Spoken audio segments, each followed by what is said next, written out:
Boa noite, espero que todos estejam bem. Hoje já pode abrir a sua Bíblia em Lucas 15.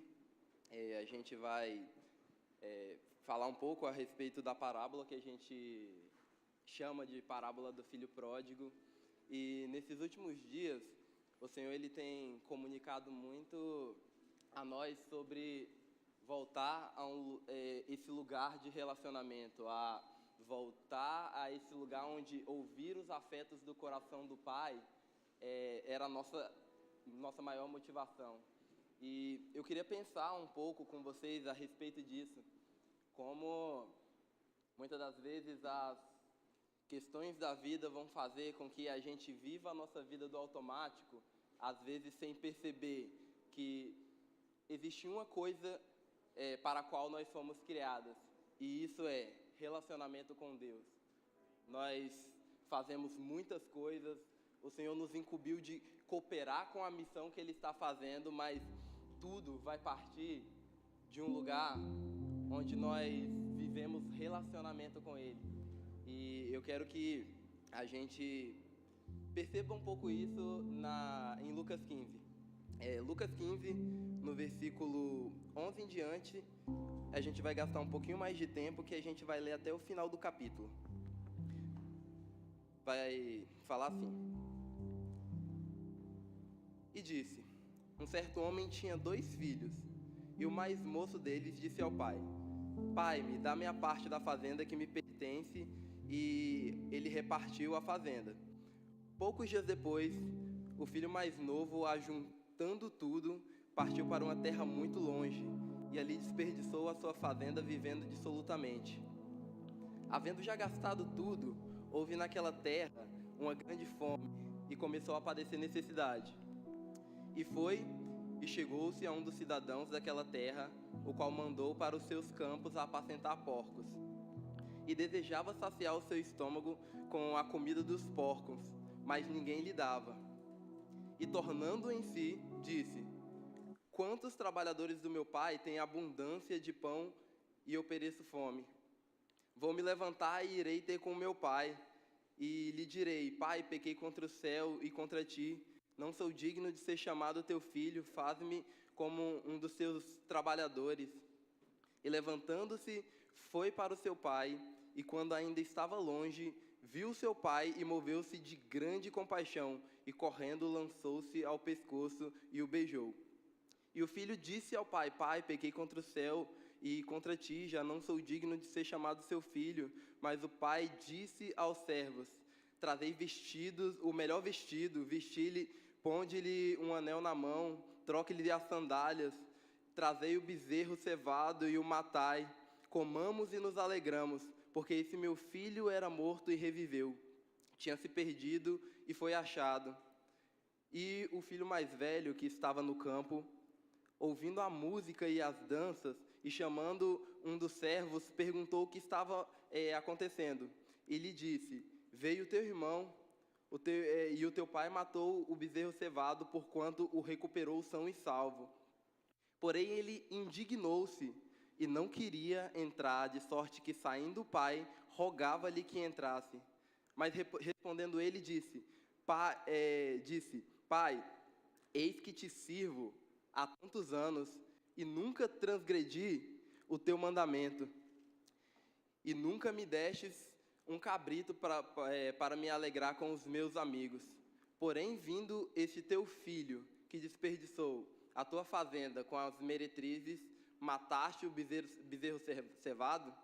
E ele disse: Filho, tu sempre estás comigo, todas as minhas coisas são tuas. Portanto, era justo alegrar-nos e festejar, porque este teu irmão era morto e reviveu, tinha se perdido, mas foi achado.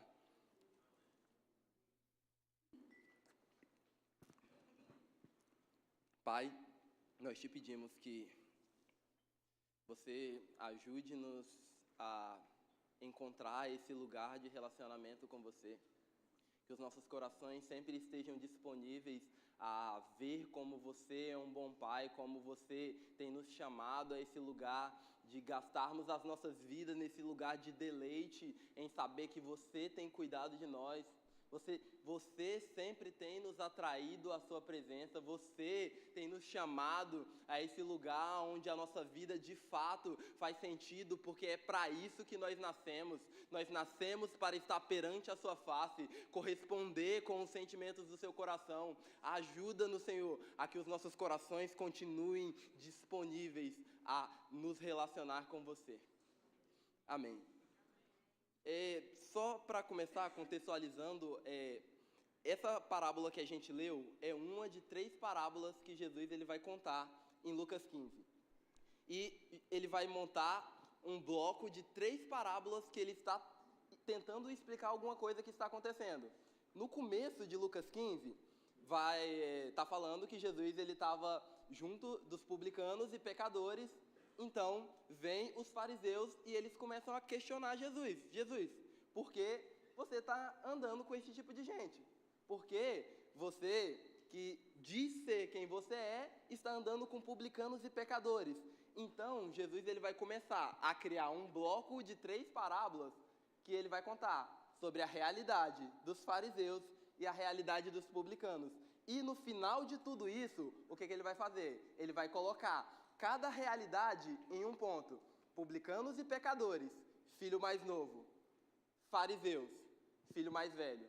Então, eu queria que a gente olhasse um pouco para ver o que a gente pode extrair para a nossa vida de relacionamento com Deus nesse texto que Jesus está contando.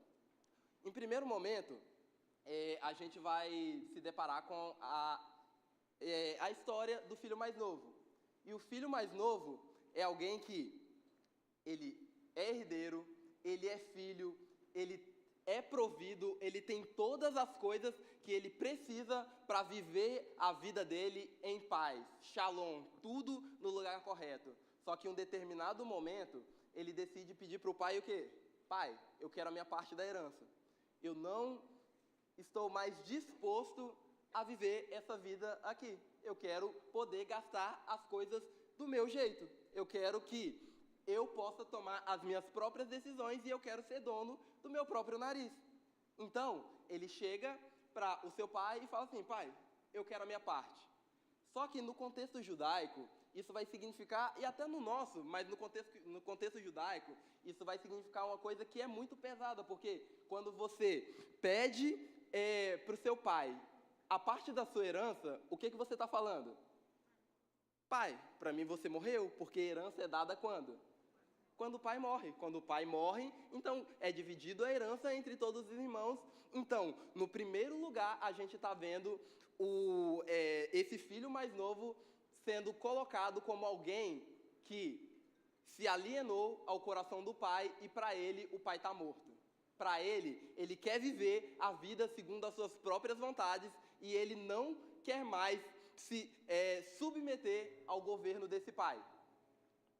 De alguma maneira, isso não vai ser o que a gente vai falar agora, mas vai mostrar a realidade de todos nós, porque em algum momento, lá desde o Éden, nós, em Adão, nós falamos para Deus, nós queremos governar a nossa vida por conta própria. Nós não queremos ser participante dessa herança e fazer conforme a sua vontade. Nós queremos decidir por conta própria o que nós queremos viver. Então, em primeiro momento, esse jovem, ele não acha que ele tem tudo o que ele precisa na casa do pai e ele começa esse processo de separação. Logo depois, a gente vai ver que ele começa a partir para um lugar muito longe. E nesse lugar de não se ver mais parte nessa família, ele começa a cada dia mais caminhar em um lugar oposto à realidade do seu pai. E ele caminha, e ele caminha, e ele vai para muito longe, ele gasta a sua vida da forma que ele deseja, de forma dissoluta. Então, ele caminhando, fazendo seus próprios desejos, depois de ele ter gastado tudo, depois de ele perceber que ele está em um lugar onde ele não tem mais o que ele tinha antes, que era o quê? A provisão de um pai que cuidava dele em todas as áreas da vida, quando ele percebe que a vida dele não caminha no lugar que deveria caminhar, ele então cai em si e ele percebe: eu estou caminhando para muito distante e o meu coração buscou em tantos lugares coisas que só o meu pai podia me dar. E nesse momento que ele percebe que a idealização de sucesso, de boa vida dele, só poderia ser realizada no pai, na família, no lugar que ele foi criado para estar, então ele entra no lugar onde as coisas acontecem, que é o quê? Ele se arrepende das decisões que ele tomou e ele se arrepende de não ter percebido que a vida só é vivida de maneira corretamente quando ela é vivida no lugar correto, e o lugar correto é sempre perante a esse pai amoroso, a esse pai provedor, a esse pai que cuida de todas as coisas. Então, ele percebe que as coisas não estão caminhando da maneira correta, as coisas não estão saindo da forma que ele imaginou. Ele começa a planejar na sua cabeça uma forma de falar para o pai dele que ele tomou a decisão errada e que ele quer voltar. Então, ele vai, antes disso, antes dele tomar essa decisão, o texto vai falar que ele começa a fazer o quê? Ele vai apacentar porcos. Ele já não dá conta mais de se sustentar, e então ele vai tentar fazer alguma coisa para que ele tenha o mantimento para a vida dele. Só que no contexto judaico aqui também, para um judeu, a ideia de você apacentar porcos é uma ideia muito ruim. Para os judeus, o porco é um animal imundo. E está na lei deles, está na lei, lá em Levítico 11, que eles não poderiam, que o porco era um animal imundo. Então, ele vai se relacionar com coisas que, na realidade dele, eram coisas imundas. Em um primeiro momento, ele olha e ele fala: eu preciso de um trabalho. Em um segundo momento, ele deseja se alimentar do que os porcos se alimentam. Em primeiro momento, ele olha para isso, que era uma espécie de um homem se submetendo a algo que sujava ele, manchava a reputação dele como um judeu, manchava a honra dele. Em primeiro momento, ele aceita se submeter a isso. Em outro momento, ele não só aceita se submeter a isso, mas ele deseja, a fome é tão grande que ele quer comer de algo que não é comida. Voltando para a realidade do homem, o homem, ele se afasta de Deus a tal ponto, ele se afasta de Deus cada dia progressivamente mais. Depois que o homem peca, o homem está indo em caminho oposto a Deus, e o homem agora, ele começa a se alimentar de coisas que não lhe eram permitidas, e agora o homem, ele começa a se sujar, ele começa a entrar numa realidade onde ele está se deteriorando. Por quê? Porque como ele não encontrou provisão no pai, agora ele está tendo que prover por conta própria. Agora ele está em um lugar longe desse ponto onde ele é seguro. Então, tentando fazer com que a vida dê certo, ele começa a se sujar, ele começa a se alimentar do que não deveria. Então, a gente tem um homem mergulhado no pecado, e nesse lugar, ele percebe que, se ele não fizer o caminho de volta, ele nunca mais vai conseguir provar do que ele já provou na família dele, que é um lugar de paz, onde ele é provido em todas as coisas. Então, ele planeja no seu interior, e ele vem em caminho de volta. Está voltando, então, em determinado momento, ele ainda está longe, e ele, com esse discurso: eu vou pedir perdão ao meu pai, eu vou falar que eu pequei contra os céus, eu pequei contra ele, que eu não sou digno de ser filho dele, mas se ele me deixa trabalhar lá, porque eu olho para os trabalhadores da casa do meu pai, e eles estão tendo uma vida que é muito melhor do que a que eu estou tendo agora, eles não têm falta de nada, e por que então eu vou continuar vivendo essa vida? Então, num sentido não de voltar a filiação, não voltar ao relacionamento familiar, mas no sentido de se tornar um trabalhador, ele vem em direção ao pai dele. Então, quando o pai dele avista ele de longe, o pai dele corre em direção a ele e ele vai falar o discurso dele. Pai, eu pequei contra os céus, eu pequei contra o Senhor, eu não sou digno de ser seu filho, deixa eu trabalhar para você. Só que o pai, ele tem uma ideia diferente. Porque o pai, quando ele viu o filho indo embora, ele não perdeu um trabalhador, ele viu um filho indo embora. Então o que esse pai vai fazer? Ele vai restituir esse que saiu como um filho. Ele vai colocar essa pessoa que saiu do lugar correto na posição que ela não deveria sair. Enquanto esse homem está falando, pai, eu quero ser um trabalhador seu, o pai está falando, eu não preciso de mais trabalhadores, eu quero o meu filho. Então, quando a gente vai olhar a nossa realidade, em como nós nos afastamos do Senhor, mas a realidade do Senhor é sempre a mesma, eu estou buscando os meus filhos. Então a gente sempre vai perceber que sempre tem a ver com um Deus amoroso vindo ao nosso encontro. O pai, quando ele avista o filho de longe, ele sai correndo em direção ao filho. E por mais que o filho planejou o discurso, o pai não está preocupado com o discurso do filho. O pai está preocupado em mostrar para o filho a realidade dele. E a realidade é, você é o meu filho.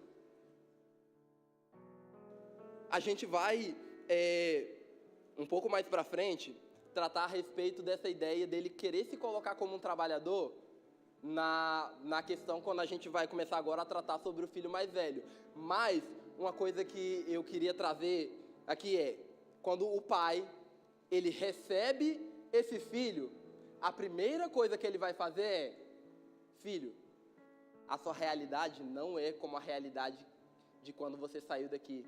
Suas roupas estão sujas, você está sujo. Olha como você saiu e olha como você está agora. E a realidade do pai que é, quando ele trouxer os filhos de novo para casa, a primeira coisa que ele vai mudar é roupa. E segundo a regra que a gente vê, o que a gente enxerga nas escrituras, Deus dando vestes novas, tem a ver com, filho, agora você não vai viver mais na imundície. Você agora vai ser purificado para que a sua vida seja de acordo com a família. E agora é o convite à santidade da família, ao padrão da família, ao modelo correto da família. Porque o pai, ele não está preocupado só em aceitar o filho, ele está preocupado que o filho entenda que existe uma forma melhor de se viver, existe uma maneira correta de se viver. E agora, em amor, o pai chama o filho para novamente se assentar na posição correta, estar no lugar devido. Então, a gente tem a primeira figura da história, que é o quê? O filho mais novo. Só que, agora a gente entra no filho mais velho, e ele está chegando do campo, ele está vindo do trabalho, ele é alguém que trabalha bastante para o pai, só que, quando ele está chegando perto da casa, ele começa a ver, ouvir barulho de música, ouvir danças, e ele pergunta para os servos que estão passando, o que está acontecendo? O que está acontecendo lá dentro? E os servos falam, seu irmão que tinha ido embora, voltou, e agora seu pai está dando uma festa. O seu pai está muito alegre, o seu irmão que tinha se perdido, ele foi encontrado, ele voltou para o lugar de relacionamento. Só que isso, que deveria ser um ponto de extrema alegria, causa ira no irmão mais velho. O ponto que deveria ser, o meu irmão voltou, graças ao Senhor, causa ira no irmão mais velho. E agora, como a gente começou falando que essa parábola é um bloco de 3 parábolas, quando a gente começa Lucas 15, vai falar o seguinte, o homem ele tinha 100 ovelhas e uma ovelha se perde. E o que ele faz? Ele deixa as 99 de lado e ele vai de encontro a essa ovelha que ele considera extremamente importante para ele. Então ele sai em busca dessa ovelha e quando ele acha, o que acontece? Ele chama os amigos dele, ele dá uma festa e eles comemoram por quê? Porque eles encontraram a ovelha perdida.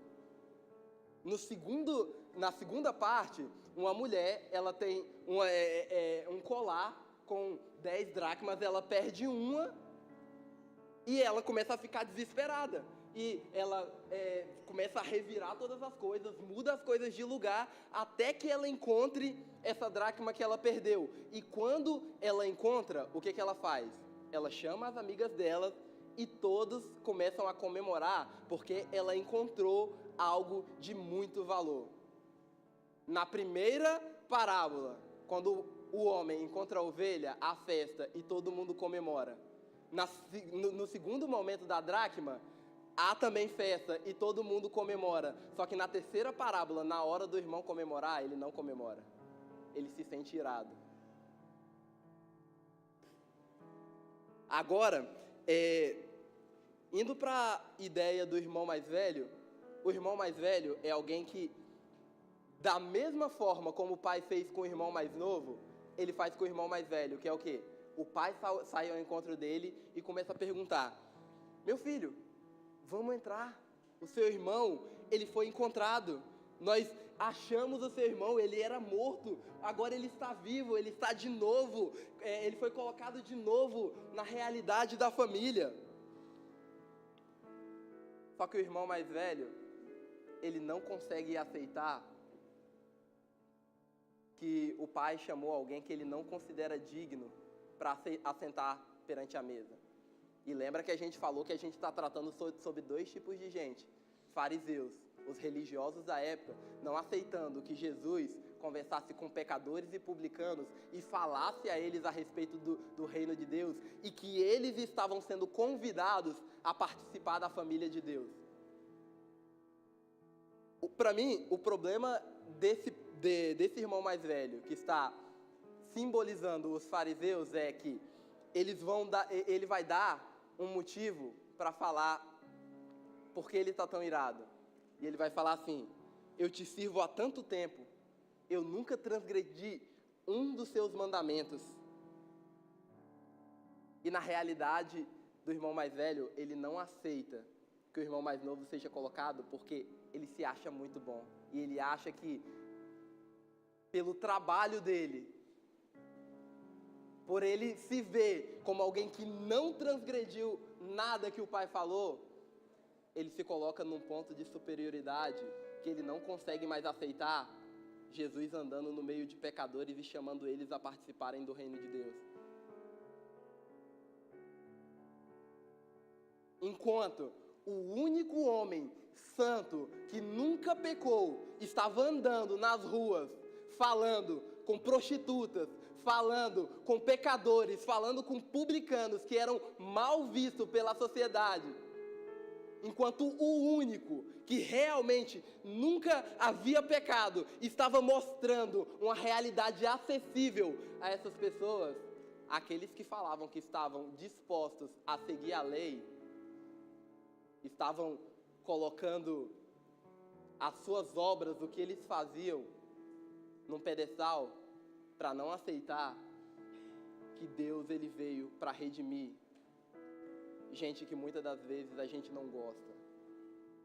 E gente que muitas das vezes a gente acha que vai afetar a santidade da nossa comunidade. Quando Deus ele começa a trazer pessoas que não são tão bem vistas como a gente que anda arrumadinho, bonitinho, tem o linguajar crente.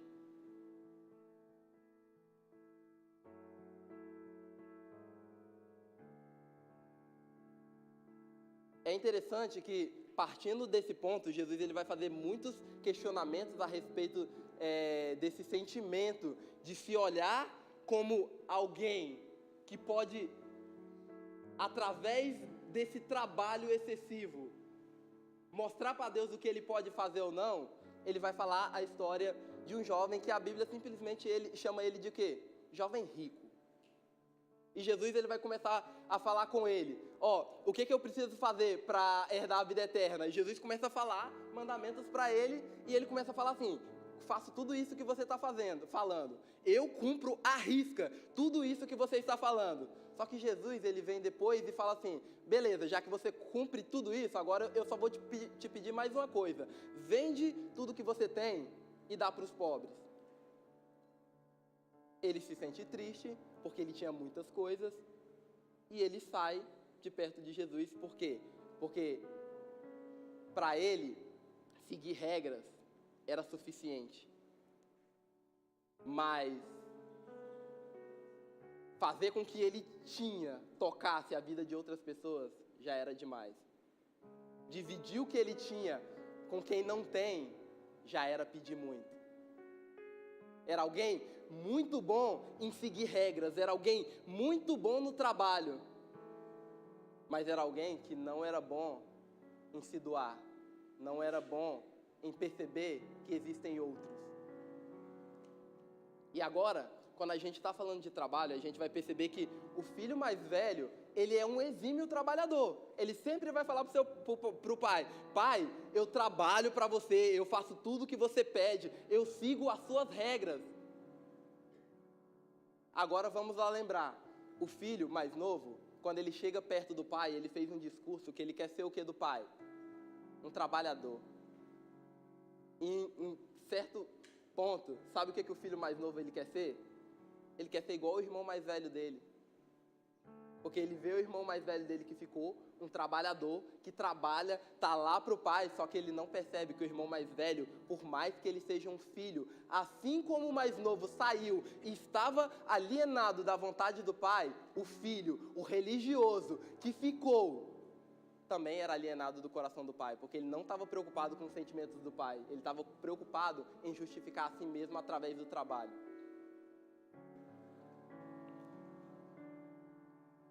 E agora, a última pessoa da história, que é a que eu considero a pessoa principal da história, a história está falando a história de 2 filhos, mas, em real, a história está falando um homem tinha 2 filhos. A história não é nem do filho mais velho e nem do filho mais novo. A história é sobre um pai que tinha 2 filhos. E a ideia é que, independente do lugar que eu esteja, se eu sou alguém que vivi a minha vida de forma dissoluta, desregrada, eu vivi segundo o meu bel prazer e eu me afastei da vontade do Senhor, eu cada dia mais caminhei em direção oposta à vontade do Senhor, ou se eu sou a pessoa que num contexto religioso vivi regras e mais regras, mas não entendi a vontade do Pai, ambos estão alienados do que o Pai realmente esperava. O convite do Pai para ambos os irmãos sempre foi para relacionamento.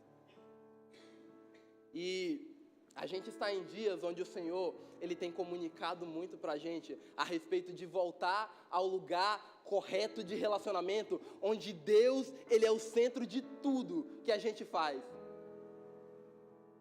Deus, Ele é literalmente o centro da nossa busca. Nós não estamos procurando coisas ou o que nós podemos fazer, mas nós estamos procurando Deus. Nós estamos em busca desse lugar de relacionamento, onde a presença dEle é tão palpável, onde a paternidade dEle é tão presente. Mas nesse lugar de relacionamento, a gente tem 2 tendências. Ou a gente se aliena saindo, ou a gente se aliena achando que a vida religiosa tem a ver com seguir regras e não com se relacionar com o coração do Pai.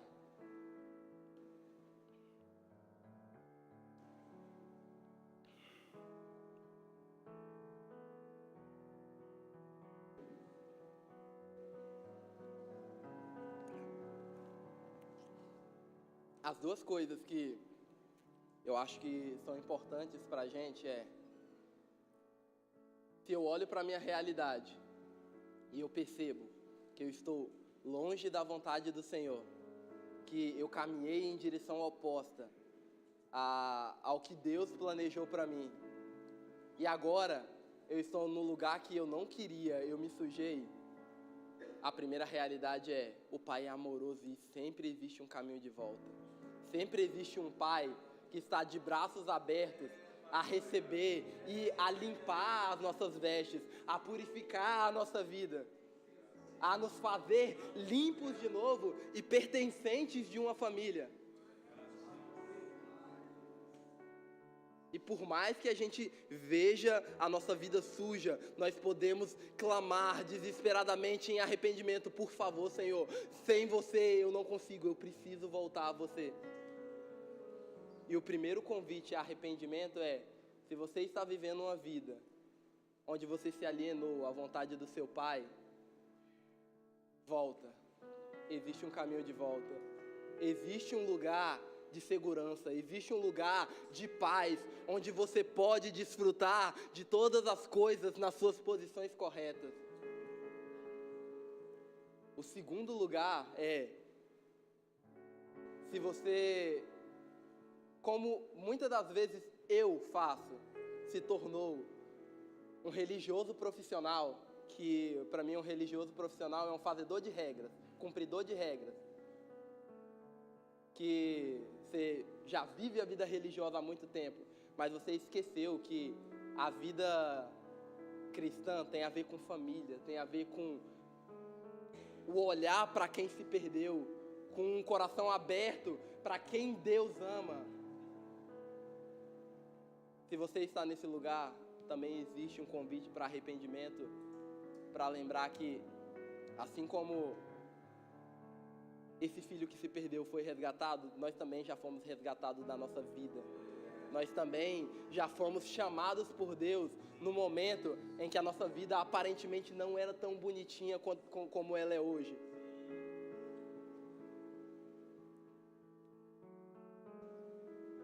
E o ponto central de tudo isso é: se eu não sei como Deus é um bom pai, se eu não sei como Deus, Ele ama a família e Ele está chamando pessoas do lado de fora, que muitas das vezes não vão se parecer tanto com a gente, mas o Senhor está aberto em transformar as vestes deles e depositar santidade sobre o coração deles para que eles também façam parte da família. Se a gente não percebe essas duas realidades, a gente sempre vai viver alienado da real vontade do Senhor. Muitas das vezes a gente vive a vida religiosa buscando qual é a próxima regra que a gente vai seguir. A gente vive a nossa vida religiosa procurando: não, eu posso fazer isso ou eu não posso fazer isso. Será que é pecado eu fazer isso ou fazer aquilo? Sendo que a real coisa que a gente foi chamado é para relacionamento. Não é para simplesmente sermos pessoas que seguem a cartilha à risca.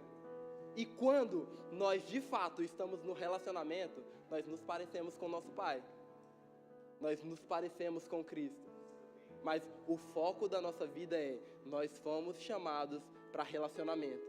E que em nenhum momento, seja saindo da vontade do Pai, ou seja, estando aqui dentro e não entendendo que Deus, Ele deseja se relacionar de forma íntima, pessoal, que a gente não se perca sendo crentes. Que a gente não perca o coração de Deus vindo na igreja toda terça, quinta e domingo.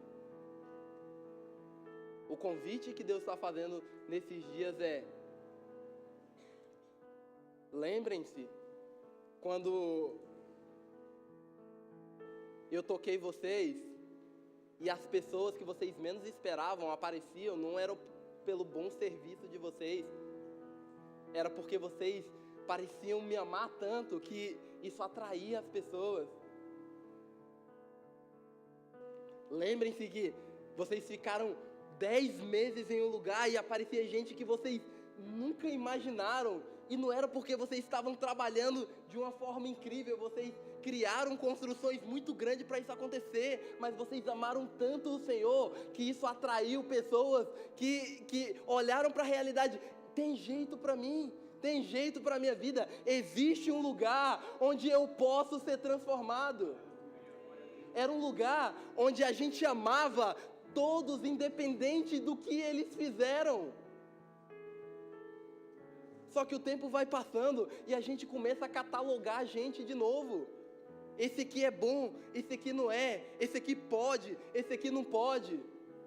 Mas todas as vezes que nós amamos ao Senhor de todo o nosso coração, todas as vezes que Deus pode estabelecer a presença relacional entre nós, pessoas são atraídas.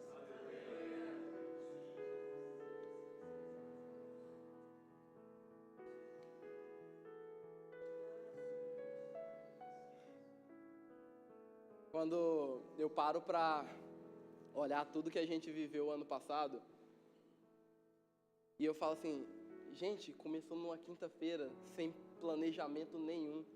A única coisa que a gente queria é, Deus, você precisa ficar no nosso meio. A gente não sabe viver essa regra de tipo assim, tem culto tal dia, eu venho, eu fico de 7 às 9.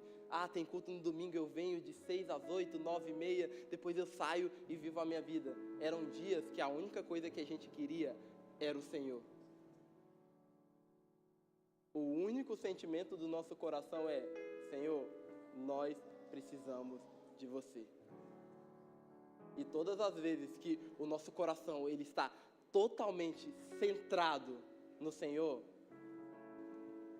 Ele faz questão de trazer as pessoas que precisam ser tocadas por esse amor. Só que o problema é que muitas das vezes a gente se torna como o irmão mais velho e a gente começa a falar para o Senhor como a gente segue regras muito bem. Como a gente faz as coisas muito bem. E o Senhor preocupado em relacionamento. E o Senhor buscando amigos. O Senhor buscando quem Ele possa comunicar a respeito do que Ele continua fazendo. Que os nossos corações, eles continuem dispostos a perceber que Deus é Pai. E agora, se você é pai, você ama seu filho porque ele lava o banheiro bem? Porque ele limpa a casa bem? Porque ele vai comprar pão para você? Você ama porque ele é filho. E muitas das vezes a gente não aceita que Deus ama outras pessoas porque na nossa cabeça a gente está trabalhando e eles não. Só que Deus, Ele é um bom pai e Ele continua chamando pessoas improváveis. E às vezes o que precisa é que o nosso coração volte a acessar esse lugar. O irmão mais velho era alguém que se achava muito perfeito. E quando Deus, Ele nos tocou, a primeira coisa que Ele fez com a gente é: confessem o pecado de vocês uns aos outros para vocês verem que vocês não são tudo isso.